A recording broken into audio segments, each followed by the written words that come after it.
The blade slid between my ribs, but it wasn't made of steel. It was my daughter-in-law's voice, saccharine and sharp, a weapon, cloaked in civility. "We only bought you a one-way ticket, Eleanor. The return trip, you'll figure it out." I watched my own son, Julian, stand beside her. His face was a blank, snow-covered field, his eyes refusing to meet mine. In that fluorescent-lit cavern of Denver International Airport, surrounded by the cheerful chaos of families embarking on sun-drenched vacations, I finally understood. They weren't just leaving me, they were erasing me. Charlotte smiled, a thin, rehearsed curve of her lips. It was the kind of smile people give when they believe they're doing you a kindness by delivering a brutal truth. "You've got a phone," she added, gesturing vaguely with a manicured hand. "Call someone, or sell it.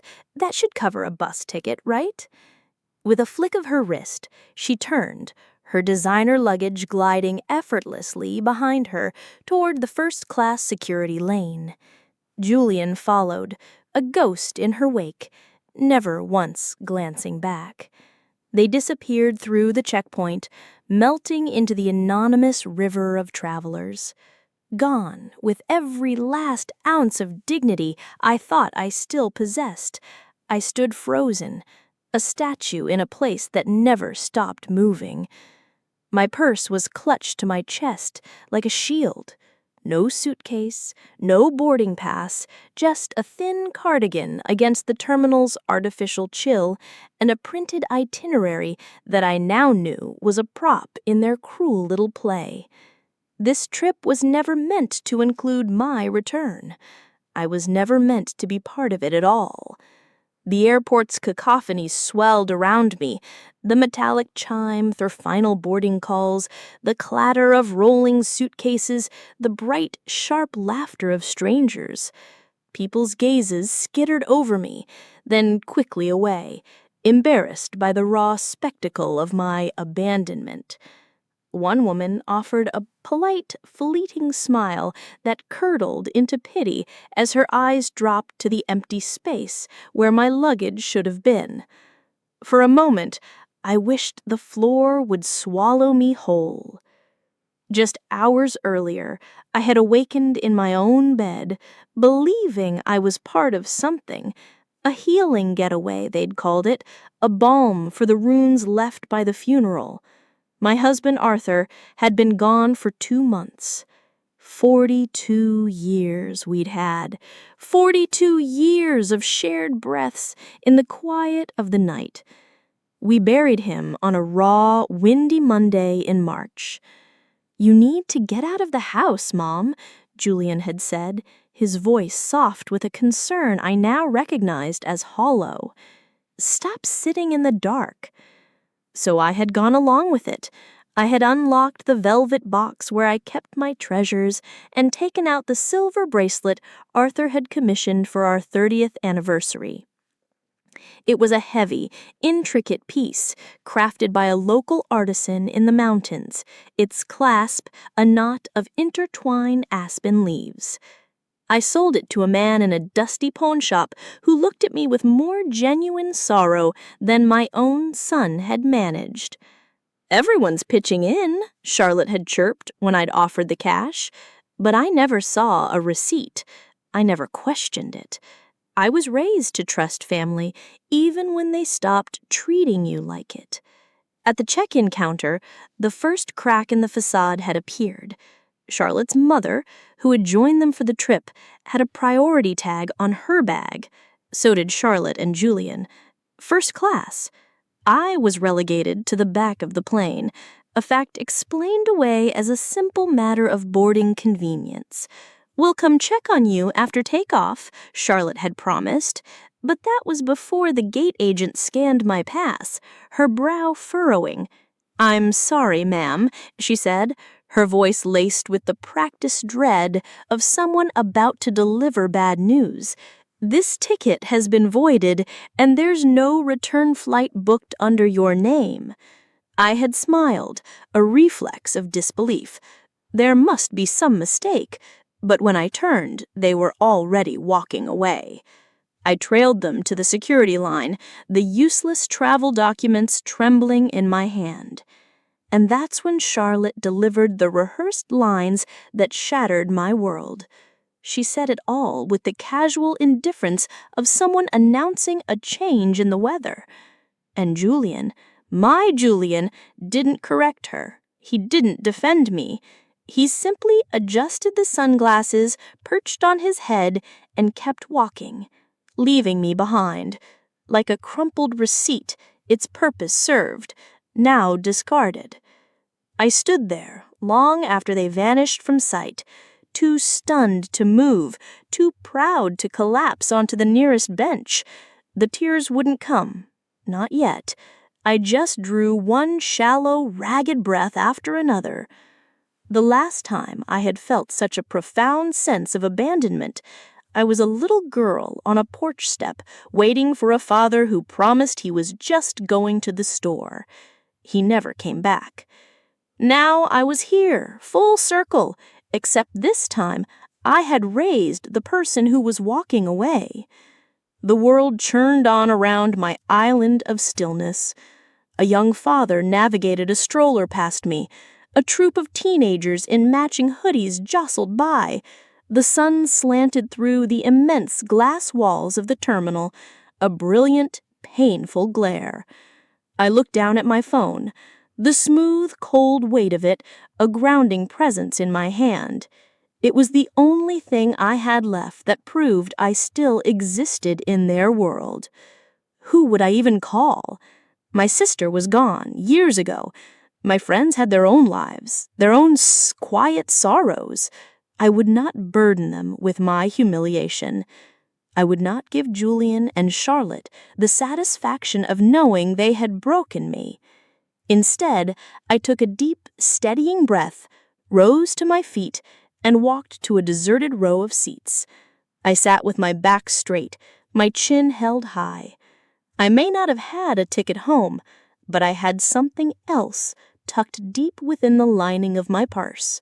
Safe in a small sealed envelope was a letter Arthur had given me a decade ago after his first heart scare. His handwriting, still bold and decisive, marked the front, "For Eleanor, in case of fire." I had never opened it, but as I sat there, adrift in a sea of strangers, I knew the fire was here. I might have been left with nothing, but that didn't mean I had nothing left to do. Always Said made me look like a queen. I folded a novel I'd been meaning to read for months. I was packing for a new beginning. I didn't know I was actually packing for an end. I didn't know that the woman who zipped that bag shut, full of a tentative flickering light, would be so utterly different from the one left standing alone at gate C34. I had not been invited out of love. I had been brought along for what I could provide. There is a unique silence that descends when you realize you haven't been forgotten, but discarded. Forgetting is an accident. Discarding is a choice. It's the chilling awareness that someone looked at you, weighed your worth, and found you disposable. That chilling silence fell upon me at the check-in counter. I walked over to them at the coffee kiosk, my printed itinerary a flimsy, useless shield in my hand. "Julian," I said, my voice barely a whisper, "the agent says I don't have a return ticket." He glanced up, his eyes darting away almost instantly. A flicker of something, shame perhaps, or just irritation at being caught, crossed his face. "Oh, right," he mumbled, scratching the back of his neck. We figured you might want to stay longer. Enjoy the peace and quiet." My heart stopped. Charlotte, ever the pragmatist, didn't bother with the pretense. "We only bought you a one-way, Eleanor. Flights are outrageously expensive, and honestly, you have the time. You're retired." I thought this was a round trip," I stammered. She shrugged, taking a delicate sip of her latte. "You're a grown woman. You can figure it out." I looked at my son, a silent plea in my eyes. "Mark, say something." He couldn't meet my gaze. "It just made more sense this way, Mom. We thought it would be easier." Easier for whom? I asked, the words finally finding their edge. They had no answer. Instead, Charlotte zipped her purse with an air of finality. We have to get to security. Our boarding group is about to be called. And that was it. They walked away, their confident strides carrying them toward their vacation, leaving me in the wreckage. I realized then that my suitcase, the one they had insisted on checking with theirs at the curb, was gone too. It was likely still in their possession, another piece of me they had casually claimed. They hadn't just left me without a flight home, they had left me with nothing but the clothes on my back. I sank onto a nearby bench, the chaos of the terminal fading into a dull roar. The tears I'd held back now threatened, but I choked them down. A hot, hard fury began to solidify in my chest. I pulled out my phone, my hands shaking, and opened a new note. I typed a single stark sentence. "This is the last time." Then I scrolled through my contacts to a name I hadn't called in years, a name saved simply as a Finch. Arthur had introduced us long ago. Alistair Finch had handled our wills, our estate planning, a prim, proper man with kind eyes who had always said, "If you ever need anything, Eleanor, you call me." Arthur would insist. I pressed the call button. When he answered with a crisp, "Finch speaking," I didn't waste time on pleasantries. "Alistair, it's Eleanor Vance," I said, my voice steady and clear. "I need to update my will immediately." In that moment, my roles shifted. I was no longer the forgotten mother. I was no longer a victim. I was a woman preparing to reclaim her own story. I glanced at the departures board. Their flight to Aspen was on time. So was mine. It just wasn't headed to a gate. I did not go to the gate. I sat on that cold, hard bench until their flight blinked off the screen. No call came from Julian, no text. They were likely settled into their spacious first-class seats, sipping complimentary champagne, crafting captions about #FamilyTime and #MakingMemories. I was not part of that narrative anymore. From the secret lining of my purse, I retrieved the envelope. Arthur's letter. I tore it open. Inside wasn't a letter at all. It was a key to a safety deposit box and a folded bank slip showing a balance that made my breath catch. And beneath it, in Arthur's familiar script, was a note. "Your nest egg, Ellie. Not ours. Yours, for when you need to fly on your own." Tucked beside it was a bundle of cash, over $2,000, crisp and clean. It wasn't a fortune, but it was freedom. It was enough. I walked out of the terminal and into the sharp Colorado sunlight, hailing the first taxi I saw. I gave the driver an address downtown, a polished brass plaque on a historic brick building. Finch Albright Associates. The last time I'd been there, Arthur was by my side, hale and hearty, his hand resting on mine as we signed the documents that would secure our son's future. We had been so certain of our legacy, so sure of the boy we had raised. Now I was sure of only one thing. The name on that paper no longer deserved the promise it held. Alistair Finch was older, his hair more silver than I remembered, but his handshake was just as firm. "Eleanor," he said, his eyes filled with genuine concern. "I was so terribly sorry to hear about Arthur." "Thank you, Alistair," I said, taking the seat he offered. "I'm here to make some changes to my will." He raised a single questioning eyebrow. "Anything in particular?" I met his gaze without flinching. "I want my son, Julian Vance, and his wife Charlotte Vance, removed from it entirely." He paused, his pen hovering over a legal pad. "Are you certain, Eleanor?" "I have never been more certain of anything in my life." He didn't press for details. He knew Arthur, and by extension, he knew me. He knew I was not a woman given to rash decisions. He simply clicked his pen and waited. "I wish to name a new sole beneficiary," I continued, "an organization that provides support and sanctuary for elderly individuals who have been exploited or abandoned by their families."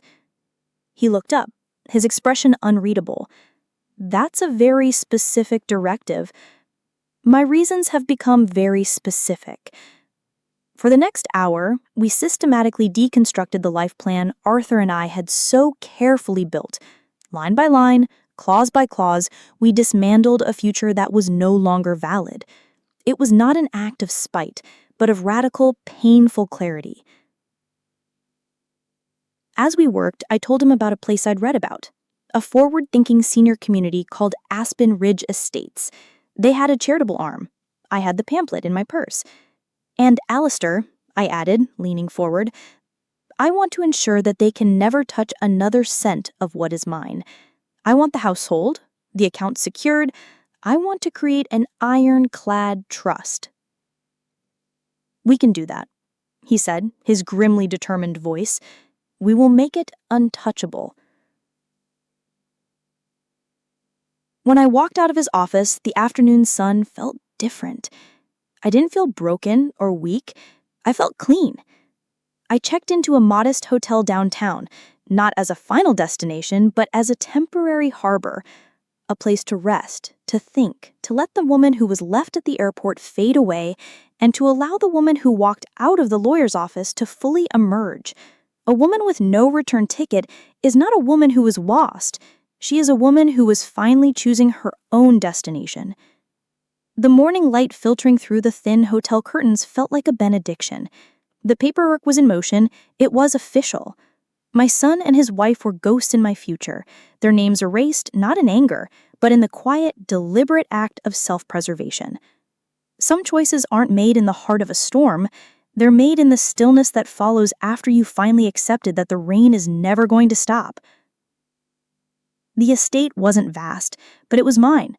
The house Arthur and I had paid off over 30 years of careful saving, a small portfolio of investments we had tended like a garden, and the separate account Arthur had insisted I maintain, just in case. Ellie, just for you. The case had arrived, and it would now serve its true purpose. It was all going to the charitable foundation for Aspen Ridge Estates. Housing assistance, legal aid, community programs. They helped people like me, and I knew with a certainty that chilled me that I was not alone. In the bequest, I included a personal letter addressed not to anyone by name, but to every person who might one day find themselves in my shoes. If you are reading this, know that you are not invisible. You are not a burden, and you are not finished. Yet, before leaving the hotel, I called Alistair one last time. The originals, I instructed, store them in your most secure vault. And if anyone from my family contacts you, he didn't hesitate. I will remind them that they were removed by your own hand and that I am legally bound to have no further contact. The chain was broken. It's a strange and terrible thing to erase the child you brought into this world from the future you once dreamed for them. But they were never meant to inherit what they had tried to purchase with cruelty. Inheritance is about trust, and trust once shattered so completely cannot be glued back together with belated apologies. I spent the next few days in a quiet flurry of activity. I opened a new bank account in my own name. When the teller asked if I'd like to add a family member for emergency access, I smiled. No, thank you, I said. Just me. The words didn't sound lonely. They sounded like survival. I returned to the house only once, on a Tuesday morning when I knew Julian and Charlotte would be at work. I hired a moving company from a different county, wanting no gossip, no whispers. I walked through the silent rooms, a ghost in my own past. I directed the movers to take only a few things: Arthur's leather armchair, a box of his favorite books, our wedding album, and my grandmother's handmade quilt. The rest, the furniture, the dishes, the life we had built within those walls, I left behind on the polished kitchen counter. I left the house keys and a single sealed envelope containing a one-sentence note: "Do not contact me." The ride to my new home felt like crossing a border into another country. The sign at the entrance read, Aspen Ridge Estates, independent living with dignity. I had toured it once, years ago, on a whim with Arthur.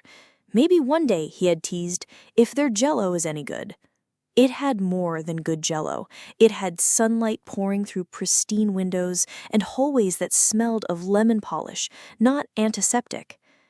A woman at the front desk smiled warmly. "Welcome, Mrs. Vance. We've been expecting you." It was the first time in months anyone had said my name as if it mattered. I was shown to a corner apartment with a view of a blooming courtyard. My few boxes were already there. My armchair was placed by the window. On a small table was a welcome basket, and inside a handwritten note from the director.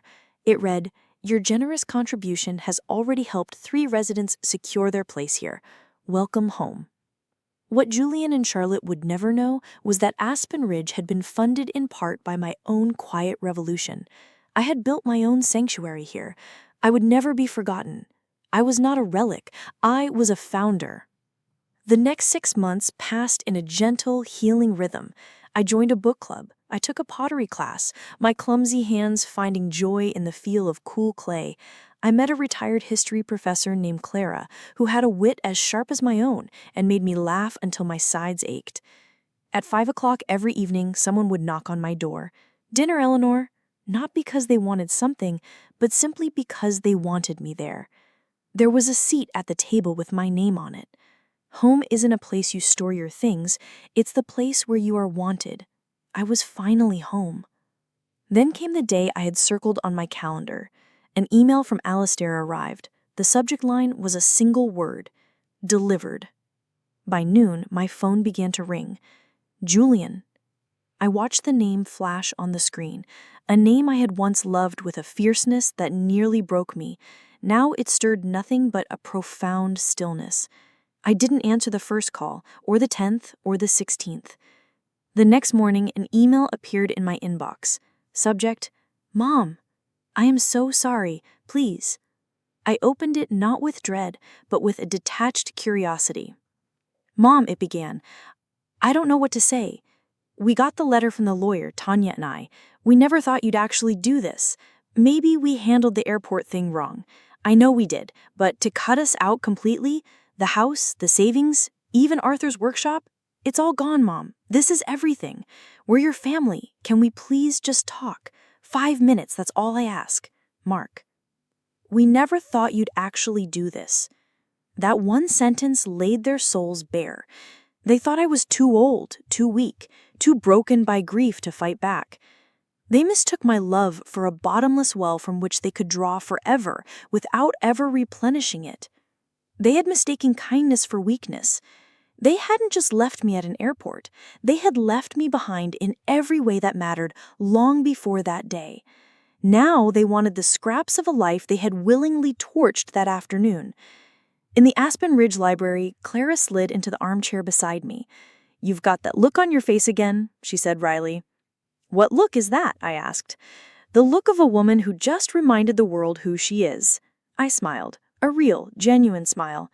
"Maybe I have." "Good," she grinned. "The world needed reminding." I looked at my phone one last time at the desperate plea for 5 minutes. For a moment I considered replying, but what was there to say? Instead, I powered the phone off. In my journal, I wrote a new line. Some things are inherited, some are earned, and some, like peace, must be built from the ground up. Let them wonder. Let them rage. Let them feel the silence on birthdays and holidays. I would be here, surrounded by people who did not ask me to fund their comfort in exchange for their absence. I was surrounded by a family I had chosen, bound not by blood, but by the simple, sacred act of showing up. My legacy would not be a house or a bank account. My legacy was the quiet dignity of my new life. It was the pottery I shaped with my own hands, the laughter I shared with new friends, the peace I felt watching the sunset over the mountains from my window. I had been given a one-way ticket, and I had used it to fly. I had ripped up their script and written my own ending, and I had finally come home.